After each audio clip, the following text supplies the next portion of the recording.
اللہ اکبر اللہ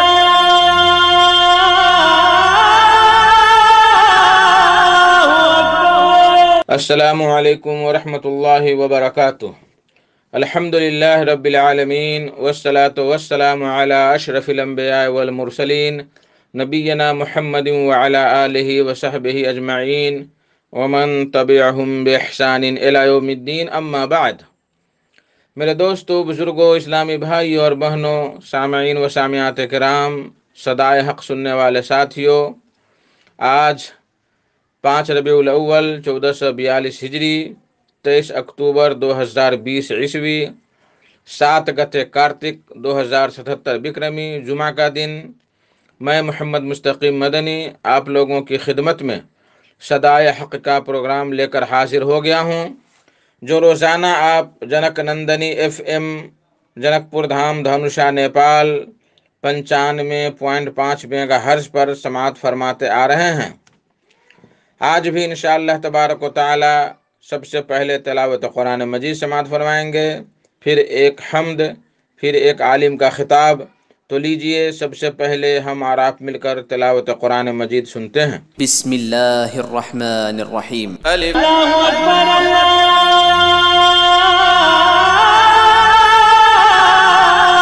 اکبر۔ بعدہ ایک حمد شریف سماعت فرمائیں، کلام صادق انور اثری کا، آواز حافظ اقبال فیضی کی، بول ہے اللہ کی خلقت کا انداز نرالا ہے، اللہ کی خلقت کا انداز نرالا ہے، آدم ہی کی پسلی سے حوا کو نکالا ہے۔ اللہ کی خلقت کا انداز نرالا ہے، آدم ہی کی پسلی سے حوا کو نکالا ہے۔ اللہ کی خلقت کا انداز نرالا ہے، آدم ہی کی پسلی سے حوا کو نکالا ہے۔ کوئی بھی نہیں ثانی اے رب جہاں تیرا، کوئی بھی نہیں ثانی اے رب جہاں تیرا، تو سب سے مبرہ ہے، ہر ذات سے اعلیٰ ہے، تو سب سے مبرہ ہے، ہر ذات سے اعلیٰ ہے۔ کیا خوب بنائے ہیں یہ شمس و قمر تارے، کیا خوب بنائے ہیں یہ شمس و قمر تارے، اور ان کی چمک سے پھر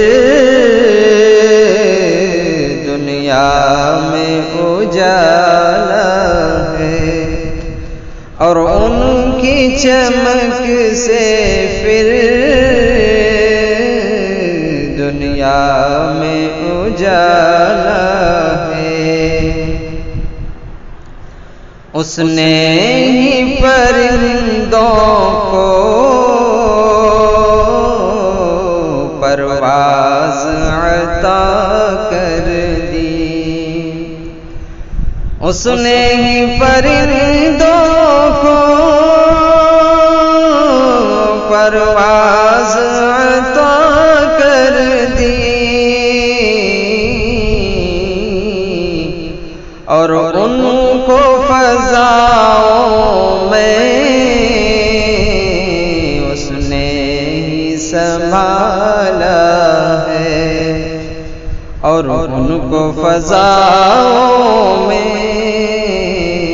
اس نے ہی سنبھالا ہے۔ اللہ کی خلقت کا انداز نرالا ہے۔ اللہ اکبر اللہ اکبر۔ میرے محترم ساتھیو دوستو، آج کا خطاب ہے فضیلت الشیخ محمد اکمل شاکر مدنی صاحب کا، جو مکتب جالیات سکاکا الجوب سعودی عرب میں دعوت و تبلیغ کے خدمات انجام دے رہے ہیں۔ ان کا موضوع ہے عید میلاد النبی کی حقیقت۔ چونکہ یہ ربیع الاول کا مہینہ ہمارے سروں سے گزر رہا ہے اور اس میں بہت سارے مسلمان کہلانے والے نبی کریم صلی اللہ علیہ وسلم کا جنم دن مناتے ہیں، جس کا کوئی ثبوت قرآن اور حدیث میں نہیں ہے۔ نہ نبی صلی اللہ علیہ وسلم نے منایا، نہ صحابہ کرام نے، نہ تابعین نے، نہ تبع تابعین نے، نہ ائمہ کرام نے۔ بعد میں آپ صلی اللہ علیہ وسلم کی وفات کے 300، 350، 400 سال کے بعد اس بدعت کی ایجاد ہوئی۔ اسی ضمن میں میں بار بار اہل علم کی تقاریر اور خطابات پیش کرتا ہوں تاکہ لوگ اس کی حقیقت سمجھ لیں۔ آج بھی اسی سلسلے کی کڑی آپ کے سامنے میں پیش کر رہا ہوں۔ موضوع ہے عید میلاد النبی کی حقیقت، تو لیجئے سماعت فرمائیں۔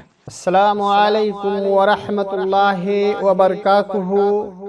ان الحمد للہ نحمده ونستعینه ونستغفره ونعوذ باللہ من شرور انفسنا ومن سیئات اعمالنا، ومن يهده الله فلا مضل له ومن يضلله فلا هادي له، واشهد ان لا اله الا الله وحده لا شريك له، واشهد ان محمدا عبده ورسوله۔ يا أيها الذين آمنوا اتقوا الله حق تقاته ولا تموتن إلا وأنتم مسلمون۔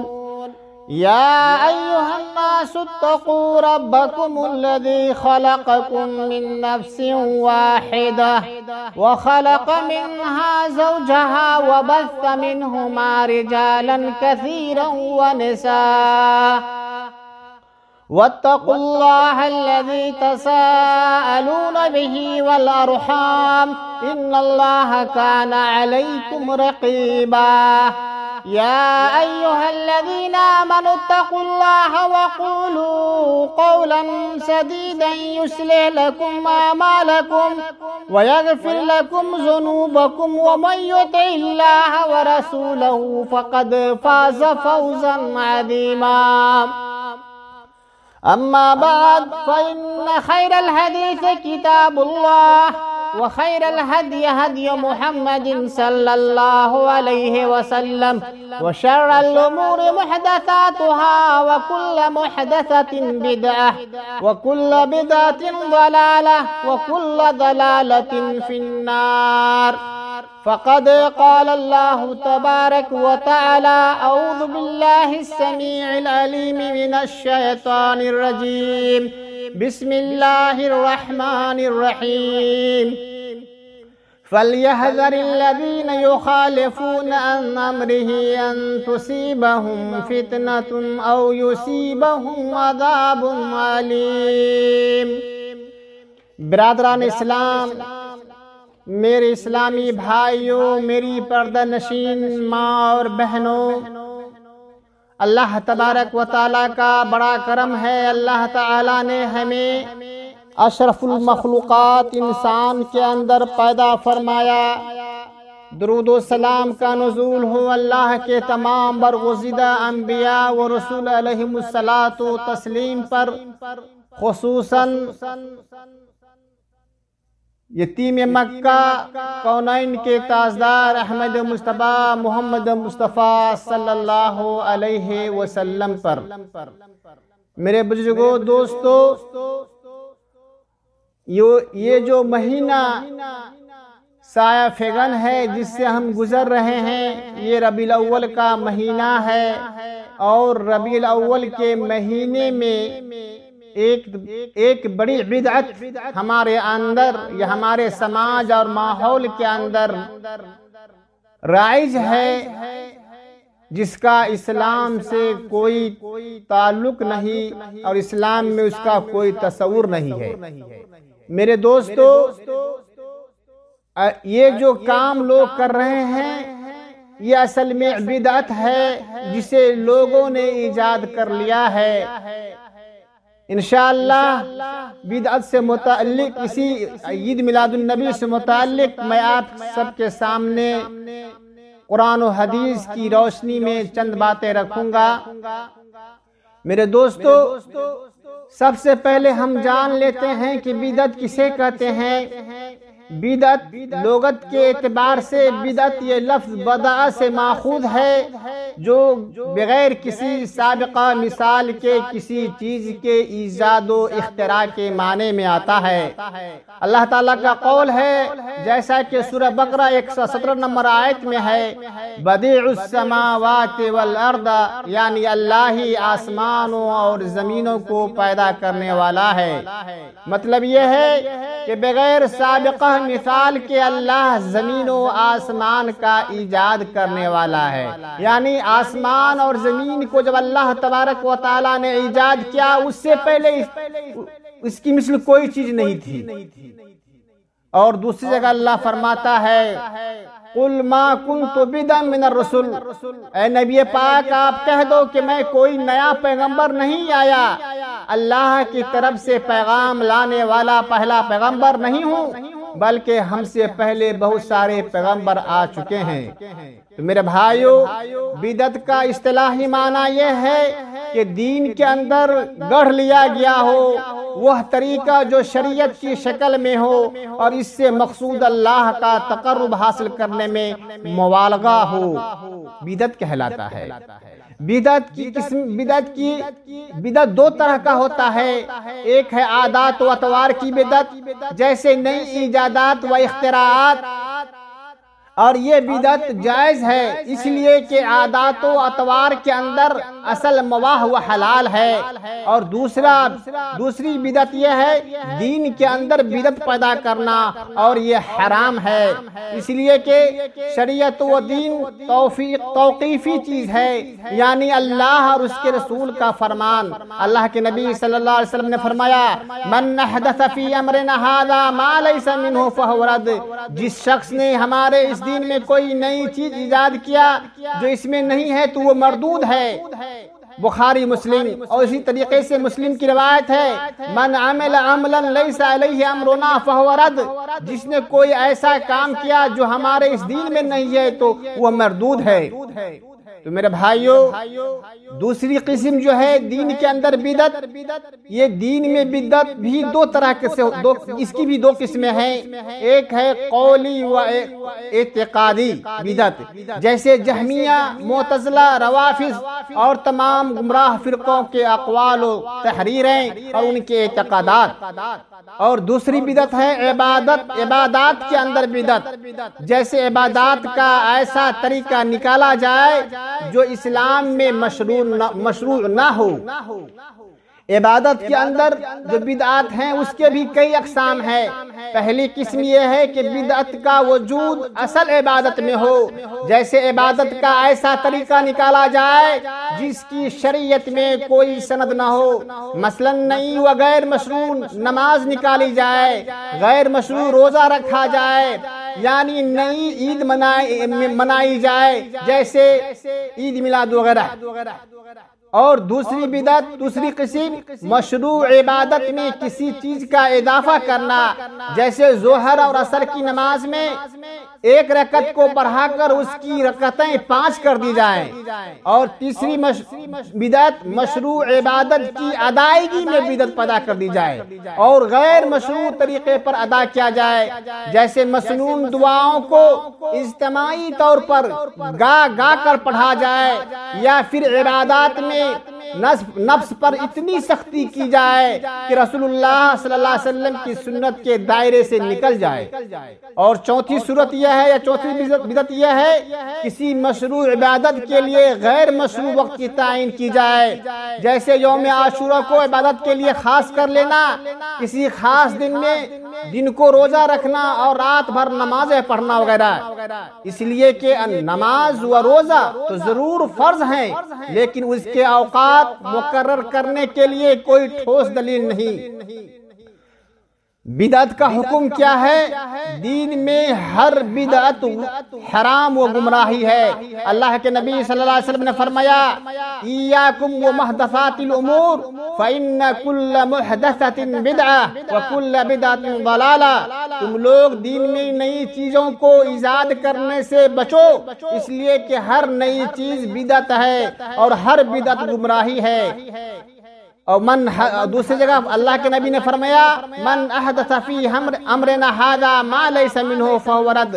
تو جو ہمارے اس دین میں کوئی نئی چیز ایجاد کی جائے تو وہ مردود ہے۔ اسی طریقے سے من عمل عملا لیس علیہ امرنا فہو رد، اور جو شخص کوئی ایسا عمل کرے جس کا تعلق ہم میں سے نہیں ہے، اسلام سے نہیں ہے، تو پھر وہ مردود ہے۔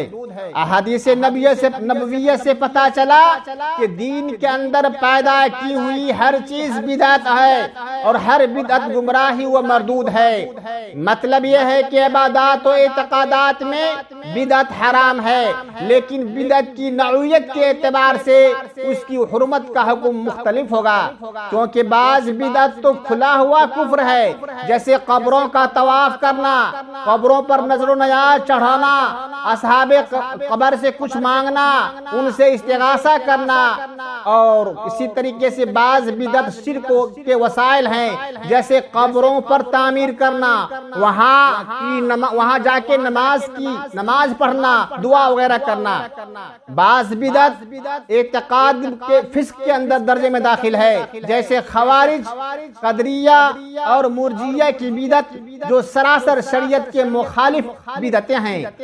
اور کچھ بدعتیں معصیت سے تعلق رکھتا ہے، جیسے ترک دنیا کی بدعت، دھوپ میں کھڑے ہو کر روزہ رکھنا اور قوت باہ کو ختم کرنے کے لیے آپریشن وغیرہ کرنا۔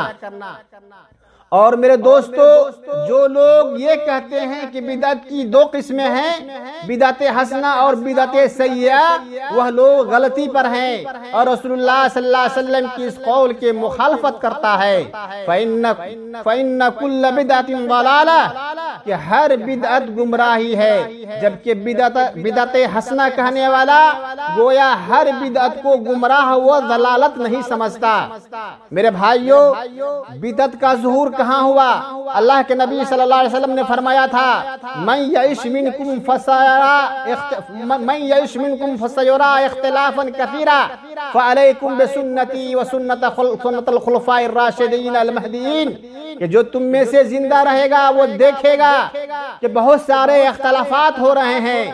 ایسے وقت میں تمہارے لیے ضروری ہے کہ تم میری سنت کو اور میرے ساتھیوں کی سنت، خلفاء راشدین کی سنت کو اختیار کرنا۔ میرے دوستو، امت میں پہلے قدریہ، مرجیہ، شیعہ اور خوارج کی بدعتیں ظاہر ہوئی۔ حضرت عثمان رضی اللہ تعالیٰ عنہ کے قتل کے بعد امت میں تفرقہ پیدا ہوا تو حروریہ کی بدعت ظاہر ہوئی۔ صحابہ کرام کے آخری حد میں قدریہ کی بدعت ظاہر ہوئی۔ حضرت عبداللہ بن عمر اور ابن عباس و جابر کے آخری عہد میں مرجیہ کا ظہور ہوا۔ تابعین کے آخری عہد میں اور عمر بن عبدالعزیز رحم اللہ کے انتقال کے بعد جہمیہ کا ظہور ہوا۔ خراسان میں خلیفہ ہشام بن عبد الملک کے عہد میں ہوا۔ یہ بدعتیں دوسری صدی میں ظاہر ہو گئی تھی، جبکہ صحابہ کرام موجود تھے۔ صحابہ کرام نے اس طرح کی بدعتوں کی مخالفت کی تھی۔ پھر معتزلہ کی بدعت آئی اور مسلمانوں میں فتنہ و فساد کا دور شروع ہو گیا۔ پھر لوگوں میں اختلاف آراء اور بدعت و خواہشات کی طرف میلان و جھکاؤ کا ظہور ہوا۔ پھر تصوف کی بدعت، قبروں کو پختہ بنانے کی بدعت سامنے آئی۔ اسی طرح جوں زمانہ گزرتا گیا نئی بدعتیں سامنے آتی گئی اور اس کی شاخیں پھیلتی گئی۔ میرے دوستو، بدعت کہاں سے پھیلا ہے؟ شیخ الاسلام ابن تیمیہ رحمۃ اللہ علیہ فرماتے ہیں کہ وہ بڑے شہر جہاں صحابہ کرام نے سکونت اختیار کیا اور جہاں سے علم و ایمان کے چشمے پھوٹے وہ 5 ہیں: حرمین شریفین یعنی مکہ و مدینہ، عراقین یعنی کوفہ و بصرہ اور شام۔ یہ 5 جگہ ہیں جہاں سے قرآن و حدیث، فقہ و عبادت اور ان کے علاوہ اسلام کے دیگر امور کی نشر و اشاعت ہوئی۔ اور بدعت کا ظہور حرمین شریفین مکہ اور مدینہ کو چھوڑ کر انہی شہروں سے اصولی بدعتیں بھی نکلی ہیں۔ کوفہ سے تشیع و ارجاء کی بدعت نکلی اور وہاں سے دوسرے شہروں میں پھیلی۔ بصرہ سے قدریہ، اعتزال اور فاسد طریقے عبادت کی بدعتیں ظاہر ہوئی۔ شام سے ناسبیہ و قدریہ کی بدعتیں پھیلی۔ خراسان سے جہمیت کی بدعت نکلی جو سب سے بڑی بدعت ہے۔ تمام بدعتیں مکہ و مدینہ سے بہت دور سے نکلی ہے۔ مدینہ میں پھیلانے کی بڑی کوشش کی گئی مگر یہ لوگ کامیاب نہیں ہو پائے۔ میرے دوستو، آخر بدعت کے ظہور کے اسباب کیا ہیں؟ عبداللہ بن مسعود رضی اللہ تعالیٰ عنہ کی حدیث ہے۔ اللہ کے رسول صلی اللہ علیہ وسلم نے، حضرت عبداللہ بن مسعود فرماتے ہیں کہ رسول اللہ صلی اللہ علیہ وسلم نے خط لنا رسول اللہ صلی اللہ علیہ وسلم خطا فقال هذا سبيل الله ثم خط خطوطا عن يمينه وعن شماله ثم قال وهذه سبل على كل سبيل منها شيطان يدعو إليه۔ عبداللہ بن مسعود فرماتے ہیں کہ اللہ کے نبی صلی اللہ علیہ وسلم نے ایک مرتبہ ایک خط کھینچا، ڈریر کھینچا۔ فقال هذا سبیل اللہ، تو آپ نے کہا یہ اللہ کا راستہ ہے۔ ثم خط خطوطا عن یمینہ وعن شمالہ، پھر آپ دائیں اور بائیں خط کھینچتے رہے۔ پھر کہا هذه سبل، یہ بہت سارے طریقے ہیں۔ علی کل سبیل، ہر طریقے پر، ہر راستے پر شیطان ہے، یدعو الیہ، جو اس کی طرف بلاتا ہے۔ پھر آپ نے آیت پڑھی وَأَنَّ هَذَا صِرَاطِي مُسْتَقِيمًا فَاتَّبِعُوهُ وَلَا تَتَّبِعُوا السُّبُلَ فَتَفَرَّقَ بِكُمْ عَنْ سَبِيلِهِ ذَلِكُمْ وَصَّاكُمْ بِهِ لَعَلَّكُمْ تَتَّقُونَ۔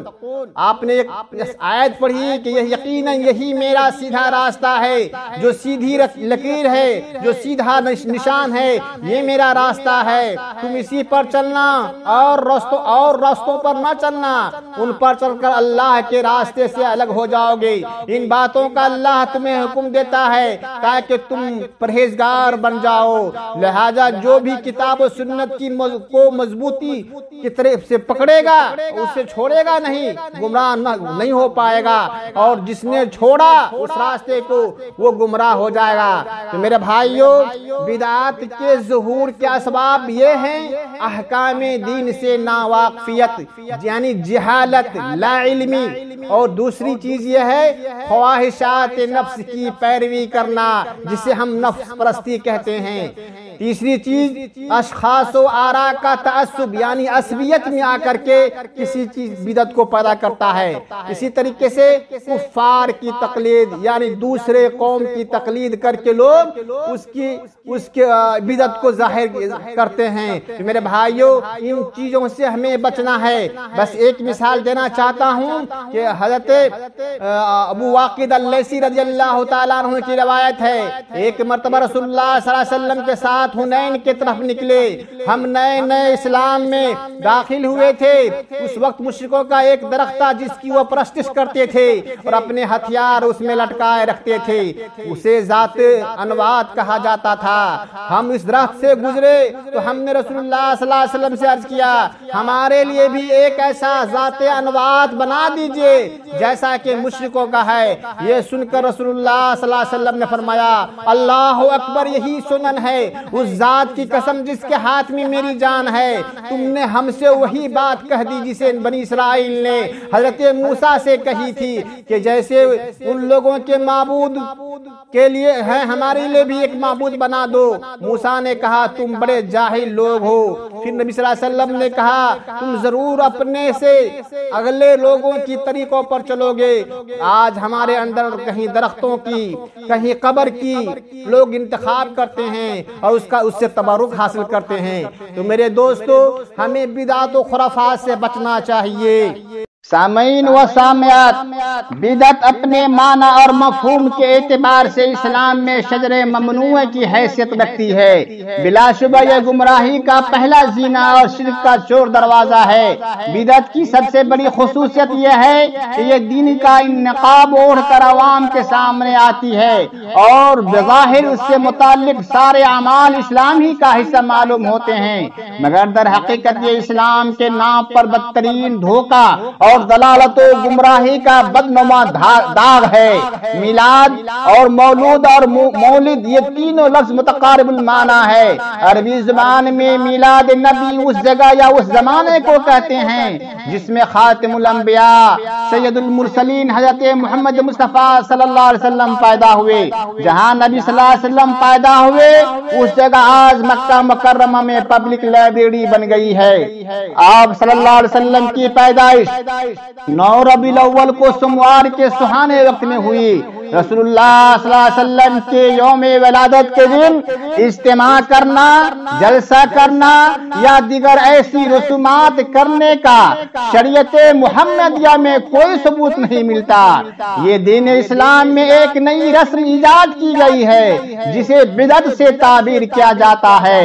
یہ کام رسول اللہ صلی اللہ علیہ وسلم اور آپ کے خلفائے راشدین میں سے کسی نے نہیں کیا۔ ان کے زمانے میں کسی اور صحابی سے بھی یہ کام کرنا ثابت نہیں۔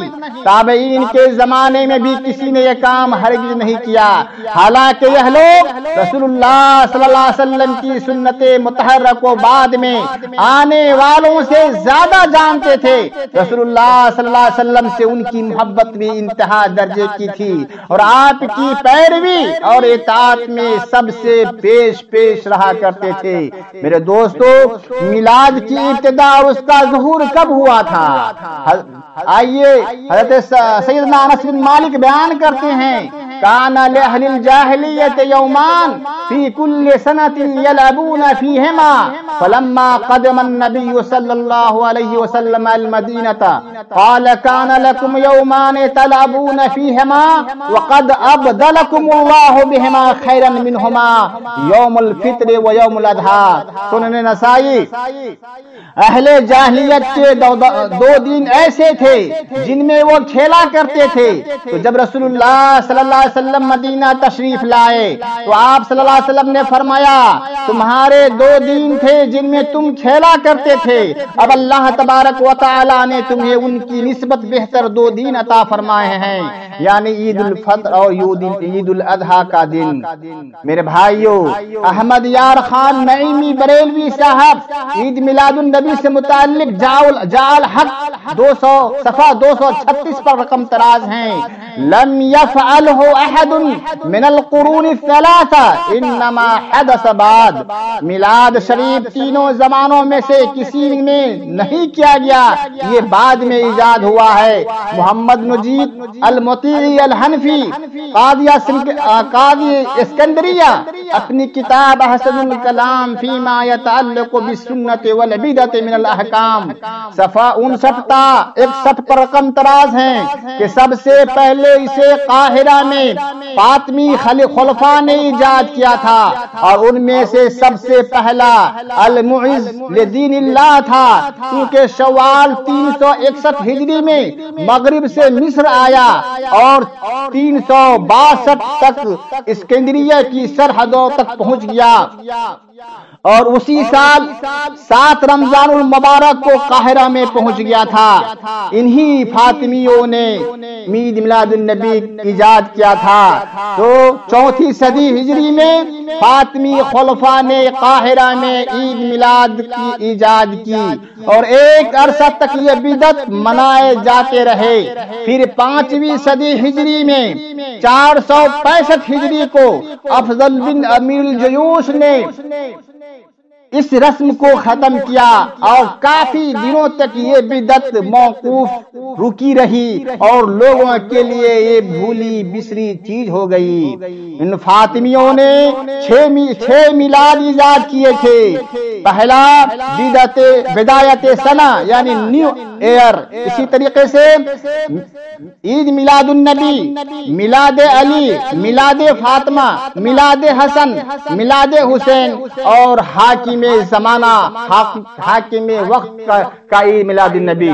میرے دوستو، افضل بن امیر الجیوش نے جب اس رسم کو بند کر دیا تھا، پھر 6 صدی ہجری 516 یا 524 ہجری میں خلیفہ العامر بحکام اللہ نے اپنے دور خلافت میں پھر سے اس رسم قبیح کو جاری کر دیا، اور شہر اربل میں سب سے پہلے ملک مظفر ابو سعید کوکبوری مولوی عمر بن دہیہ کے تعاون سے 7ویں صدی ہجری میں جشن میلاد النبی رائج کیا۔ تب سے اب تک یہ بدعت جاری ہے، اور ان لوگوں نے وقتاً فوقتاً اس میں مزید بدعتیں شامل کی جس کا مطالبہ ان کے نفس نے کیا یا جو شیاطین انس و جن نے انہیں سمجھایا تھا۔ میرے بھائیو، علامہ ذہبی رحمۃ اللہ علیہ نقل کرتے ہیں کہ ابو سعید کوکبوری جو پیسہ خرچ کرتا تھا، اس کے بارے میں اس سے متعلق لکھتے ہیں کہ عید میلاد النبی پر وہ کتنا خرچ کرتا تھا۔ علامہ ذہبی نقل کرتے ہیں کان ینفق کل سنہ علی مولد النبی صلی اللہ علیہ وسلم نحو 300,000، یعنی 3 لاکھ دینار ہر سال میں مولد نبی پر خرچ کیا کرتے تھے۔ اور ان کے بارے میں حافظ ابن حجر رحمۃ اللہ علیہ لکھتے ہیں کہ وہ ظاہری مسلک کا تھا، ائمہ دین اور سلف صالحین کے خلاف بدزبانی کرتا، اس کی شان میں گستاخی کرتا تھا، دین کے بارے میں بڑے بے پرواہ قسم کا انسان تھا۔ اور مولوی عمر بن ابو خطاب بن دہیہ کے بارے میں لکھا ہے کہ 604 ہجری کو خراسان ہوتے ہوئے اربل پہنچا تو اس نے دیکھا کہ شاہ اربل ملک مظفر الدین بن زین الدین میلاد النبی کا بہت دل دادا ہے۔ اس نے بادشاہ کو خوش کرنے کے لیے ایک کتاب لکھی جس کا نام رکھا التنویر فی مولد السراج المنیر۔ اس کتاب کو بادشاہ نے جب دیکھا تو 1000 دینار انعام دیا۔ اور میرے دوستو، بر صغیر پاک و ہند میں اس بدعت کا آغاز 14ویں صدی ہجری 1352 ہجری مطابق 20ویں صدی 1933 عیسوی میں ہوا۔ لاہور میں سب سے پہلے عید میلاد النبی منائی گئی اور اس کا جلوس نکلا، چنانچہ 5 جولائی 1933 عیسوی مطابق 12 ربیع الاول 1352 ہجری کو پہلا جلوس نکالا۔ باقاعدہ انگریزی حکومت سے لائسنس حاصل کیا گیا تھا۔ یہ جلوس 1940 تک باقاعدہ نکلتا رہا۔ اس جلوس کا خیال، اس جلوس کا موجد حافظ مراج الدین تھا، جن کے ذہن میں یہ بات آئی۔ انہوں نے دیکھا کہ ہندو دھرم والے، سکھ دھرم والے اور عیسائی دھرم والے اپنے اپنے رہنما کی برتھ ڈے مناتے ہیں، عید مناتے ہیں، چنانچہ انہوں نے کہا کہ نبی صلی اللہ علیہ وسلم پوری دنیا کے لیے نبی رحمت بنا کر بھیجے گئے، تو اس کے لیے اس سے بھی زیادہ شاندار جلوس نکلنا چاہیے، اور انہوں نے اس کے لیے کوشش شروع کی اور کامیاب ہوا، اور انگریزی حکومت کے لاہور کے گورنر سے لائسنس حاصل کیا، پھر ایک انجمن کا قیام عمل میں لایا جس کا مقصد عید میلاد النبی کے موقع پر جلوس نکالنا تھا، اور اس طرح ہندوستان میں عید میلاد النبی کا اہتمام شروع ہوا۔ 1933 عیسوی مطابق 1352 ہجری سے پہلے 12 ربیع الاول کو 12 وفات کے نام سے جانتے تھے۔ میرے بھائیوں، یہ بدعت حال کی بدعت ہے، اللہ تبارک و تعالی ہم لوگوں کو اس سے بچائے۔ اللہ تعالیٰ کا ارشاد ہے فَلْيَحْذَرِ الَّذِينَ يُخَالِفُونَ عَنْ أَمْرِهِ أَن تُصِيبَهُمْ فِتْنَةٌ أَوْ يُصِيبَهُمْ عَذَابٌ أَلِيمٌ۔ جو لوگ رسول اللہ صلی اللہ علیہ وسلم کی مخالفت کرتے ہیں انہیں ڈرنا چاہیے مبادا وہ کسی فتنہ اور آزمائش میں مبتلا ہو جائے یا کوئی دردناک عذاب ان کو آ گھیرے۔ اللہ دوسری جگہ اللہ فرماتا ہے اليوم اکملت لکم دینکم واتممت علیکم نعمتی ورضیت لکم الاسلام دینا۔ مسلمانوں، آج میں نے تمہارے لیے دین اسلام کو مکمل کر دیا ہے اور اپنی نعمتیں بھی تم پر پوری کر دی ہے اور تمہارے لیے دین اسلام کو پسند کیا ہے۔ اس قسم کی محفل میلاد منعقد کرانے کا مطلب یہ نکلتا ہے کہ اللہ تعالیٰ نے اس امت کے لیے دین اسلام کو پائے تکمیل تک نہیں پہنچایا بلکہ نامکمل اور تشنہ تکمیل ہی چھوڑ دیا، اور رسول اللہ صلی اللہ علیہ وسلم نے بھی دین اسلام کی پوری تبلیغ سے قاصر رہے، حتیٰ کہ یہ لوگ جو بعد میں آئے شریعت الہی میں ایسی نئی رسمیں ایجاد کی جن کا اللہ نے حکم نہیں فرمایا بلکہ انہوں نے اپنی طرف سے من گڑھت بنائی ہے۔ ان کا یہ عقیدہ ہے کہ یہ بدعات قرب الہی کا ذریعہ ہے، لیکن اس میں بہت بڑا خطرہ ہے کیونکہ اللہ تعالیٰ اس کے رسول صلی اللہ علیہ وسلم کی ذات گرامی پر اعتراض وارد ہوتا ہے کہ انہوں نے دین کو تشنہ تکمیل چھوڑ دیا، حالانکہ اللہ تعالیٰ نے اپنے بندوں کے لیے دین کو پائے تکمیل تک پہنچا دیا، اپنی نعمت قرآن کریم مکمل کر دیا۔ پھر رسول اللہ صلی اللہ علیہ وسلم نے تبلیغ اسلام میں کوئی کسر نہیں چھوڑی، جنت میں لے جانے والے اور جہنم سے بچانے والے ہر عمل سے اپنی امت کو آگاہ فرما دیا ہے۔ میرے دوستو، حضرت عبداللہ بن عمر رضی اللہ تعالیٰ عنہ سے مروی ہے اللہ کے رسول صلی اللہ علیہ وسلم نے فرمایا من احدث فی امرنا ھذا ما لیس منہ فہو رد۔ جو شخص ہماری شریعت میں ایسا کام ایجاد کیا جس میں ہمارا حکم نہیں تو ایسا کام مسترد اور غیر مقبول ہے۔ دوسری جگہ ارشاد فرمایا من عمل عملا لیس علیہ امرنا فہو رد۔ جس شخص نے ایسا عمل کیا جس پر ہمارا حکم نہ ہو تو وہ مردود ہے۔ آپ نے خطبہ میں ارشاد فرمایا اما بعد فإن خیر الحدیث کتاب اللہ وخیر الہدی ہدی محمد صلی اللہ علیہ وسلم وشر الامور محدثاتها وکل محدثۃ بدعہ وکل بدعۃ ضلالہ۔ اللہ کی حمد و ثنا کے بعد سب سے بہترین حدیث اللہ کی کتاب ہے اور تمام طریقوں سے بہترین طریقہ رسول اللہ کا ہے، اور سب سے برا کام دین میں نئے نئے امور ایجاد کرنا ہے، اور ہر بدعت یعنی دین میں نیا کام گمراہی کا موجب ہے۔ ایک مقام پر فرمایا ایاکم ومحدثات الامور فإن كل محدثۃ بدعہ وكل بدعۃ ضلالہ۔ دین میں نئے نئے طریقہ کار اختیار کرنے سے بچو، اس لیے کہ ہر نیا کام بدعت ہے اور ہر بدعت گمراہی ہے۔ ایک اور مقام پر آپ نے فرمایا تھا، طبرانی کے اندر ہے ان اللہ حجب التوبہ عن كل صاحب بدعۃ حتى يدعها۔ یقیناً اللہ تعالی ہر بدعتی کی توبہ روکے رکھا ہے یہاں تک کہ وہ خود اس بدعت سے باز نہ آ جائے۔ اور اسی طریقے سے ہمارے اصحاب نبی صلی اللہ علیہ وسلم کے ساتھیوں کا قول ہے۔ حضرت عبداللہ بن عمر فرماتے ہیں کل بدعۃ ضلالہ وان رآها الناس انها حسنہ۔ ہر بدعت گمراہی ہے اگرچہ لوگ اسے اچھا ہی کیوں نہ سمجھیں۔ حضرت حذیفہ رضی اللہ تعالیٰ عنہ فرماتے ہیں کل عبادۃ لم يتعبدها اصحاب محمد فلا تعبدوها۔ ہر وہ عبادت جو رسول اللہ صلی اللہ علیہ وسلم کے اصحاب نے ادا نہ کی ہو تم بھی نہ کرو۔ امام مالک رحمۃ اللہ علیہ فرماتے ہیں من ابتدع فی الاسلام بدعۃ یراھا حسنہ فقد زعم ان محمدا خان الرسالہ لان اللہ تعالی یقول اليوم اکملت لکم دینکم واتممت علیکم نعمتی ورضیت لکم الاسلام دینا۔ جس شخص نے اسلام میں اچھی سمجھ کر بھی کوئی بدعت ایجاد کی اس شخص کا ذاتی خیال یہ ہے کہ محمد صلی اللہ علیہ وسلم نے رسالت پہنچانے میں خیانت کی ہے، اس لیے کہ اللہ تعالیٰ خود فرماتا ہے الیوم اکملت لکم دینکم، آج کے دن میں نے تمہارا دین مکمل کر دیا ہے، تم پر سارے انعامات دی گئی ہے، مکمل کر دی گئی ہے اور اسلام دین سے میں راضی ہوں۔ حسن بصری فرماتے ہیں لا تجالس صاحب بدعت فیمرض قلبک، کسی بدعتی کی صحبت اختیار مت کر کہ تیرا دل بھی بیمار ہو جائے گا۔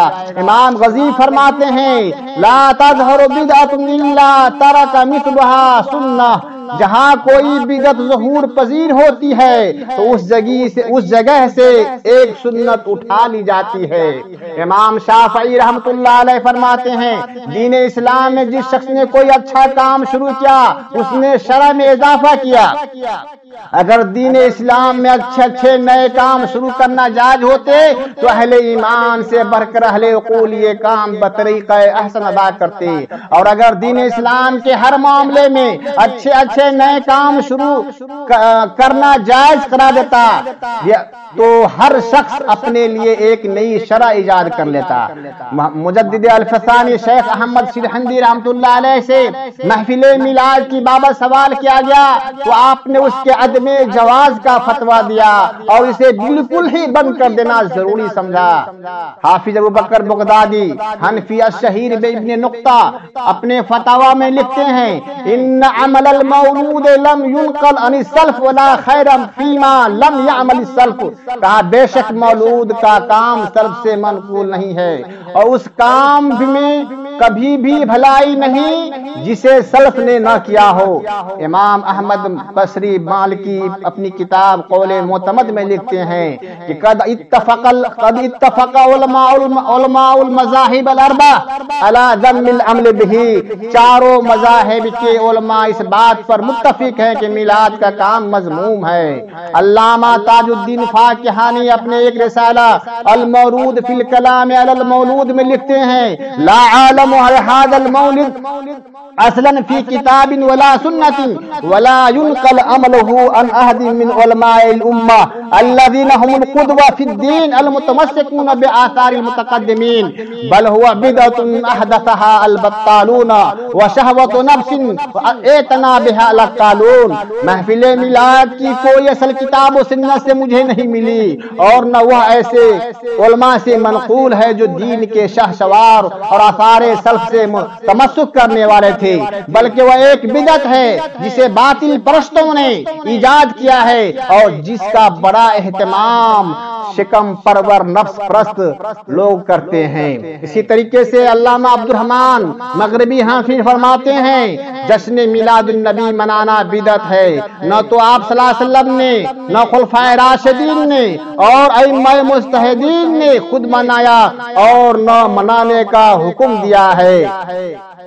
میرے دوستو، کسی عقل مند آدمی کے لیے زیبا نہیں کہ اس بات سے دھوکہ میں آ جائے کہ اسلامی ممالک میں لوگ ایسے کثرت سے کرتے ہیں کیونکہ حق و باطل کی تمیز کا معیار کسی کی کثرت نہیں بلکہ شرعی دلائل کی کسوٹی ہے۔ حق و باطل میں امتیاز کیا جاتا ہے، چنانچہ اللہ تعالیٰ نے اپنے پیارے نبی خاتم الانبیاء و سید المرسلین حضرت محمد مصطفیٰ صلی اللہ علیہ وسلم سے مخاطب ہو کر فرمایا وَإِن تُطِعْ أَكْثَرَ مَنْ فِي الْأَرْضِ يُضِلُّوكَ عَنْ سَبِيلِ اللَّهِ، اگر آپ نے زمین میں اکثریت والے گروہ کی پیروی کی تو وہ آپ کو اللہ کے راستے سے بھٹکا دے گا۔ میرے بھائیوں، یہ محفل میلاد بدعت ہونے کے ساتھ اور کئی برائیوں کو جنم دیتی ہے، جیسے مردوں اور عورتوں کو ایک جا جمع ہونا، گانے بجانے کے آلات استعمال کرنا، نشہ اور مخدرات اشیاء کا استعمال کرنا اور یہ اعتقاد رکھنا کہ سید الثقلین ہادی الثقلین رحمت للعالمین حضرت محمد مصطفیٰ صلی اللہ علیہ وسلم غیب دان ہے۔ مزید بڑا اس میں ایسے کام کیے جاتے ہیں جو سراسر شرک ہوتے ہیں، کیونکہ حضرت محمد صلی اللہ علیہ وسلم کی شان میں مبالغہ آمیزی سے کام لیا جاتا ہے، ان سے دعائیں مانگی جاتی ہے، مدد طلب کی جاتی ہے، اور یہ عقیدہ ظاہر کیا جاتا ہے کہ وہ غیب داں اور متصرف فی الکون ہے، اور ان جیسے دیگر کفریہ امور جو وہاں پر کثرت سے لوگ کرتے ہیں۔ جب محفل میلاد منعقد ہوتی ہے اور دیگر بزرگوں کے عرس کے موقع پر یہ لوگ کفر و شرک کے کاموں سے باز نہیں رہتے، حالانکہ نبی صلی اللہ علیہ وسلم کا ارشاد گرامی ہے ایاکم والغلو فی الدین فانما اہلک من کان قبلکم الغلو فی الدین، دین کے معاملے میں غلو اور مبالغہ سے کام مت لو، کیونکہ تم سے پہلے لوگوں کو دین میں غلو اور مبالغہ آمیزی نے ہلاک کر دیا ہے۔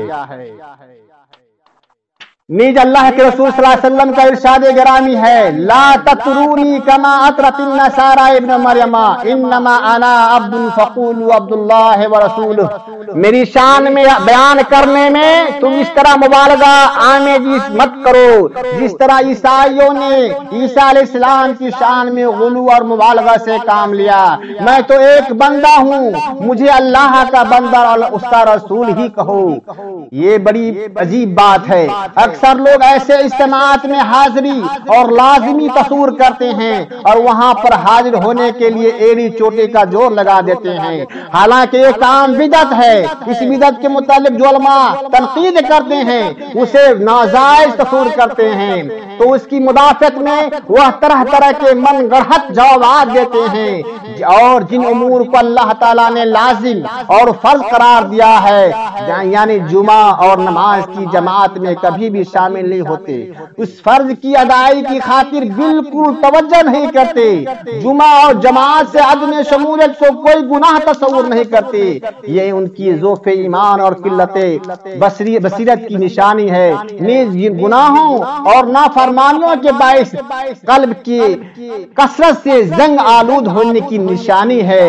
میرے دوستو، بعض لوگ یہ عقیدہ رکھتے ہیں کہ نبی صلی اللہ علیہ وسلم محفل میلاد میں تشریف لاتے ہیں، اس لیے تمام لوگ نبی صلی اللہ علیہ وسلم کے احترام میں کھڑے ہو جاتے ہیں اور آپ کا استقبال کرتے ہیں۔ یہ بات بالکل غلط اور بے بنیاد ہے اور انتہائی جہالت پر مبنی ہے، کیونکہ نبی صلی اللہ علیہ وسلم قیامت سے بیشتر اپنے روضہ اطہر سے باہر تشریف نہیں لائیں گے اور نہ کسی سے ملاقات کریں گے۔ اسی طرح محفل میلاد کی مجالس میں بھی آپ صلی اللہ علیہ وسلم ہرگز تشریف نہیں لاتے، بلکہ اپنی قبر میں آرام فرما ہیں، اور آپ کی روح مبارک اللہ تعالیٰ کے پاس باعزت و کرامت کے اعلیٰ مقام العلم میں ہے۔ چنانچہ اللہ تعالیٰ تمام بنی آدم کے متعلق ارشاد فرماتا ہے ثم انکم بعد ذلک لمیتون ثم انکم یوم القیامت تبعثون، پھر تم اس دنیاوی زندگی کے بعد مر جاؤ گے، پھر قیامت کے روز قبروں سے اٹھائے جاؤ گے۔ میرے بھائیو، اللہ کے نبی صلی اللہ علیہ وسلم نے فرمایا قیامت کے روز سب سے پہلے میں قبر سے اٹھوں گا اور سب سے پہلے اپنی امت کے لیے سفارش کروں گا۔ ہاں، البتہ نبی صلی اللہ علیہ وسلم کی ذات گرامی پر درود پڑھنا سب سے افضل عمل ہے، یہ رسول اللہ صلی اللہ علیہ وسلم کے قرب کا موجب ہے اور نیک اعمال میں سے ہے۔ چنانچہ نبی کا ارشاد ہے من صلی علیہ صلاۃ واحدۃ صلی اللہ بہا علیہ عشرہ، جو شخص مجھ پر ایک مرتبہ درود بھیجتا ہے تو اللہ تعالیٰ اس پر 10 مرتبہ رحمتیں بھیجتا ہے۔ میرے بھائیوں اور بزرگوں، خدا را اللہ کے بندو، اس بدعت سے باز آ جاؤ۔ 12 ربیع الاول کا زمانہ آنے والا ہے، 12 ربیع الاول کے ایام آنے والے ہیں۔ اے اللہ کے بندو، اس دن بدعت کام کرنے سے باز آ جاؤ۔ 12 ربیع الاول کو اللہ کے نبی صلی اللہ علیہ وسلم کی وفات ہوئی تھی، 9 ربیع الاول کو آپ کی پیدائش ہے۔ میرے دوستو، دنیا کا کوئی بھی بیوقوف جاہل قوم ایسا نہیں ہے جو اپنے رہنما کے وفات کے دن عید منائے، برتھ ڈے منائے۔ اللہ کے بندو 12 ربیع الاول کو اللہ کے نبی کی وفات ہے، خدا را اس امر سے بچ جاؤ۔ اللہ تبارک و تعالیٰ سے دعا ہے، اے اللہ تبارک و تعالیٰ ہم امت مسلمہ کو صحیح رہنمائی عطا فرما۔ اے اللہ جو ہمارا مسلمان بھائی بھٹکے ہوئے ہیں اللہ انہیں سیدھے راستے پر لا۔ اے اللہ ہم تمام مسلمانوں کو آپس میں اتحاد و اتفاق سے رہنے کی توفیق دے۔ اے اللہ جب ہمارا خاتمہ کر تو زبان سے کلمہ لا الہ الا اللہ محمد رسول اللہ جاری و ساری رکھ۔ وما علینا الا البلاغ وصلی اللہ علی نبینا محمد وعلی آلہ وصحبہ اجمعین۔ والسلام علیکم ورحمۃ اللہ وبرکاتہ۔ اللہ اکبر اللہ